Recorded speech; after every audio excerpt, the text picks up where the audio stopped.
sa NCAA Season 100 itong San Beda, pero naisahan. nadali sila nung Arellano na yun. Hindi naman yung lesson doon. Walang easy job dito sa NCAA. You need to prepare really hard in every single game dito sa NCAA. Sabi nila Anton kanina, anything is possible. Diba? Lalo dito sa Season 100. Walang malakas, walang mahina dito. Yeah. Pantoy. And Goho Cruz. Good sign for Goho Cruz. That's his first basket since the first quarter. Eto na naman siya. Start of the third. Sana naman agad ang pinuntahan ni Coach Olsen dito. Hindi nagpalitan ng tao si Coach Olsen at Coach Allen, at least in terms of their starters. Sa starters. Diba? Pareho lang. And then si Jace Miller pala, because not Montesillo got si the start. Montesillo dapat yan eh. Yeah. Oo nga pala. So si Miller, dahil maganda yung pinakita niya sa ating first half natin. Second quarter, yeah. Ito muna yung 3 puntos ni Goho Cruz. Catch and shoot. Ito yung, hindi pa rin umaalis itong Blitran sa zone eh. No? Parang kumbaga, they still really challenging itong Perpetual to make shots from the outside pa. Well, the Knights might change their mind after this make ni Goho Cruz, ano? Ito, Big Bo, yung nangyari kanina. Miller driving. Libreng-libre si Jimbo Estrada doon, hindi niya ibigay. Okay, did they look at that play between Miller and Estrada? I think friendly fire yun.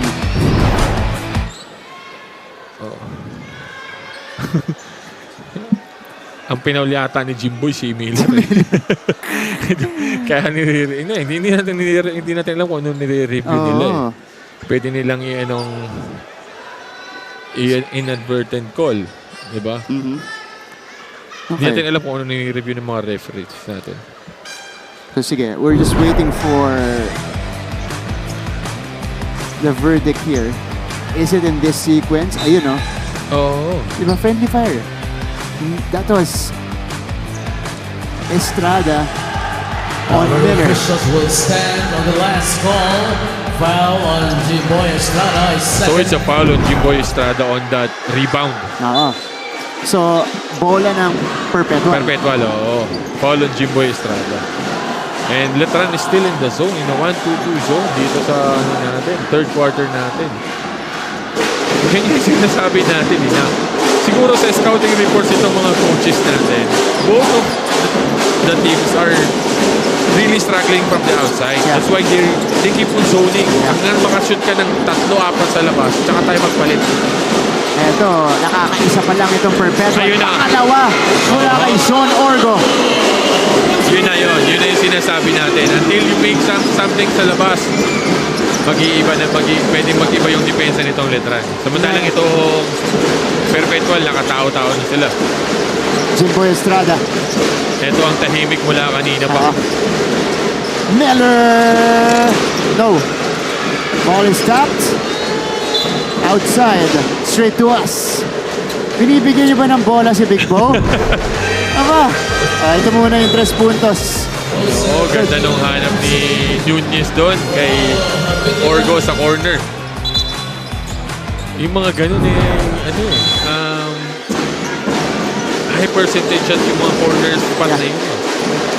Big Bo, that's a good sign for Perpetual because they were 0 out of 13 from 3-point range yung first half natin. Di ba? Kasi yun nga yung sinasabi natin, hindi sila makashoot, that's why Letran is on the zone. Pero at the start of our third, nakaisa na itong si Goho Cruz, tsaka nakaisa pa itong si Orgo. At nag-domino effecto para sa Letran. Santos. Nakatao-tao na itong Letran. Kasi nakashoot na. Santos was called for the offensive foul. Nunez. Orgo. Back to Nunez. Short stop. Is good for Jericho Nunez. Yun naman yun. Kapag nakita ka ng guards mo, dinishoot sa'yo yun, kailangan rewardan mo rin yung assist na binigay ng guards mo sa'yo. With just 3 baskets, Perpetual establishes the first double-digit advantage in the game. Wow, misfires. Ito na, si Sean Orgo. O, nahahanap nila doon yung libre. Hindi lang talaga makakonvert itong Letran. Pagaran. And they're running a good scheme para dito kay Jimboy Estrada. Talagang dinodouble nila. Hayaan nyo yung iba tumira. Eto si Pagaran. Pagaran. Yeah! Finally. Makes his first basket of the game. Chris Pagaran is on the board. Kanina niya pa sinusubukan niya sa first half. Siguro mga naka-4-5 siyang tira sa labas. Yes, Talagang maalat. Estrada recovers and connects. Very seldomly makakita ng ganong spot si Jimboy. And that breaks the 11-0 start of Perpetual dito sa ating third quarter. John Abbas retrieves. 9 to shoot. Orgo using that screen. He is doubled. They go to Nunez. Tanago na Letran. It is a 3-on-2 break. Wow! Miller got it! Good and selfish basketball in transition for Letran. And now we go to our courtside reporter. Third quarter report mula kay Glycer Galpo. Glycer. Be an anchor. Huwag kayong magpapatinag. Yan ang paalala ni Coach Allen Ricardo sa kanyang kupunan inside the dugout. Speaking on their first half performance, Coach Allen told them na mas naging mabilis daw yung kanilang mga pasa kesa sa atake nila, emphasizing on the chances they weren't able to convert. Kaya naman, going into the third quarter, he wants a solid zone defense, active slices for their ball screen, and for them to be more assertive in getting those rebounds. Martin and Bo, their goal is to find their momentum and hopefully to control the game this quarter. Magtagumpay kaya sila? Thank you, Glycer. Your thoughts there, Big Bo. Yun din ang tanong natin. Oo nga eh. Everybody's question. Parehas yun. At ito yung initial game plan na mag-zona or mag-zona dito sa Na-break na. na-break na Na-break sa third na. quarter natin. Kasi nga, they made a shot from Goho, Orgo, Yeah. and yung kanina pang talagang sinusubukan ito ni Pagara na sa first half natin, eh naka-hit na siya dito. And Sunod-sunod. yung mga tinirahan nila, the same side. Yeah, that's Same right. side. Those three-point shots is on the same side. So lahat yun, bukas para sa Perpetual.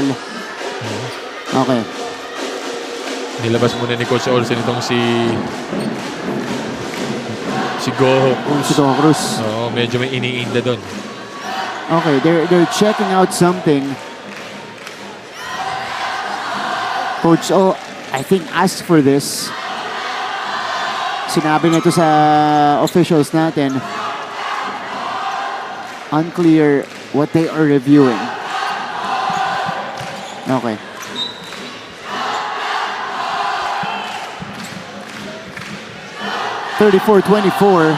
Patuloy ang laro natin. Scoring has picked up here in the third quarter. Perpetual ahead by 10. Pagara, Zamiri. No. Miller tapping it to Estrada who comes to the rescue. Oo, yun naman yung ano lang din talaga. Pag hindi mo makuha, just keep the ball alive. Yeah. And let somebody get it for you. And here's Jimboy. Estrada. Luna. Yes, sir. Uh-huh. That's another long two for Oo. Joseph Luna. Kanina pa yun. Laging na ay stepping. Dapat dito size 13. Dapat 12 and a half lang eh. Para hindi na ma-stepping eh. Pangalawa na niya eh. Boral. Orgo. Oh, lost it. Back to Sean. Sean with a heave. That's better sequence defensively for Letran. They're trying to chip away. Corner shot. Wow, buries it. And Letran cuts the lead down to 5. Ayun naman. Sila naman ang merong run ngayon. Kanina, 11-0 run para dito sa Perpetual. Ito, Letran naman. After a 14-point lead, mabasa 5. Wow, now with 8 points, they force a miss on Sean Orgo. Actually, Ito na. steady ito si Miller dito. Yeah. Ngayon naman, ang nangyayari, binababa lang ni Miller, binibigay na nila kay Jimboy. Yeah, that's right. Na kanina pa nating tanong, bakit si Jimboy pa-set up lang. Hindi pa kinukuha yung mga tira niya. Ooh, offensive foul. It's another one on a screen. Dito, natawagan si Nunag. Meantime, let's go to this timeout. Naghahabulan yung dalawang teams natin. Camera on the floor. Pagsanan falls attacking to the basket. Lead is down to 2 for Piniod. Torres, Sanko, bumomba sa ilalim. Mindes, Sanchez cleans it up. Meta, nagmamadali. Huktom, nope. Nalunod sa ilalim si Joshua. Harvey doesn't have the numbers. Challenging the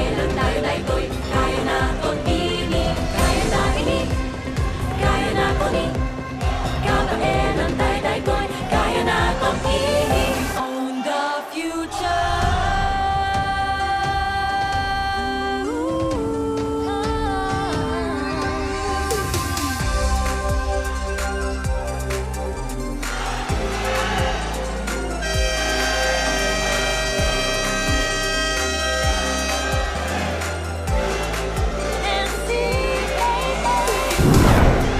back to the ball game. Jimboy Estrada sending it out, and again Nunag with his foot on the line, draining the long two, and Jimboy facilitating again this time for an open Deo Guajao. Oo, kanina pa tinatry ni Deo yung 3 points na yun. Hindi lang talaga mga convert. 3 assists for Jimboy Estrada. Oo. And positive things are happening now kasi nga si Jimboy na ang nagpa-facilitate eh. Kanina kay Miller, they were just sagging off, they were just going under. Ngayon talagang nakikita na si Jimboy na nag-ano, and good find doon para kay Bural dito sa ilalim. That was a nice find. Before Oo. that, okay, nag-start tayo third, 11-0 run para sa Perpetual, countered by a 9-0 run of Letran. And now they exchange baskets after the timeout. Oo, naman. Sabi ni Nunag, atakehin ko na to. I'm gonna go hard at the basket. Anong long two? Wala nang long two. Wala na. Atake na. 6 points for Nunag. Chris Pagaran. Elsano. Boral now. JP dumidiscarte. Boral. No. Rebound with Miller. Waha will wait. That's the right decision. They didn't have the numbers. Oo. Ang bilis makabalik ng Perpetual sa transition kaya sinettle down nila eh. Oh, taken away or anticipated, telegraphed by Pagaran. Oo, sinasabi ni Coach Allen to, nandun yung big one mo sa ibabaw. Let him pass it to Jimboy at the corner. Ang ganda ng steal. Counter steal para kay Santos. Ito yung magandang match ha, Pagaran tsaka Estrada. It's a Diba? good defender in Pagaran. Eto. Nunag left it short. Santos offensive board. Jayo Guajao may tanga ng bola. Ilalabas kay Jace Miller with 6 to shoot, 5 to shoot, 3 to shoot, 2. Jace Miller puts it down and the foul. Inako niya na yung possession na yun. Nakita niya 6 seconds. Ito yung hanap ni Bural kanina sa ilalim. Oo, libre-libre. Pero Jace Miller this time setting up and attacking Joseph Nunag. And Miller got the latest basket to cut the lead down to 3.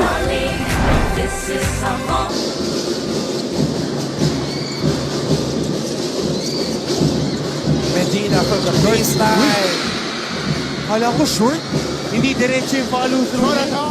Medina. Zone to. Naka 1-3-1 yan ang San Sebastian. Trying to get into their zone offense. JRU wants to get that shooter loading on the corner. Wow, Raimundo staring down Richo. And a chance to complete the 3-point play. Ito yung sinasabi mo kanina. Walang flicking of the wrist on that shot by Medina. 15 points in total. Giab down the lane. Joshua Giab. Biggest lead of the game for JRU. First pass. Tingnan mo, pagka sumasabay siya, dalawang kamay.